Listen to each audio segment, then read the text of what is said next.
আজকে পুকুরে জল দেওয়া হচ্ছিল। তো হ্যালো বন্ধুরা, অনেক দিন পর আমি মাঠে গিয়েছিলাম। ভাবলাম যে তোমাদের সঙ্গে কিছু ভিডিও শেয়ার করি, তোমাদের ভালো লাগবে। মাঠে যেতে যেতে আমাদের একটা পুকুর পড়বে, পুকুরের পাড়েতে অনেক আম গাছ আছে, সেগুলোই তোমাদেরকে আমি দূর থেকে দেখাচ্ছিলাম। কোনো সময় যদি আমি ওই পুকুরে যাই তাহলে আমি তোমাদেরকে কাছ থেকে দেখাবো ওই আম গাছগুলো। তারপর আরও কিছুটা দূরে গেলেই আবার একটা পুকুর পড়বে, ওই পুকুরেই হচ্ছে জল দেওয়া হচ্ছিল। তোমাদেরকে দেখিয়ে দিচ্ছিলাম পুকুরে অনেক মাছ আছে। যেহেতু মাছগুলো এখন ছোট ছোট, তাই মাছ এখন ধরা হবে না, যখন বড় হয়ে যাবে তখন মাছগুলো ধরা হবে। আর এখন গরমকাল, পুকুরে জল কমে যাওয়ার কারণে অন্য জায়গা থেকে জল দেওয়া হচ্ছিল।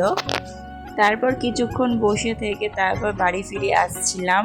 আজ এইটুকুই তোমাদের সঙ্গে শেয়ার করেছি। জানি ভিডিওর মধ্যে সেরকম কিছু নেই, তবু তোমাদের সঙ্গে শেয়ার করলাম। ভালো লাগলে অবশ্যই তোমরা কিন্তু লাইক কমেন্ট করো, আমার ভালো লাগবে।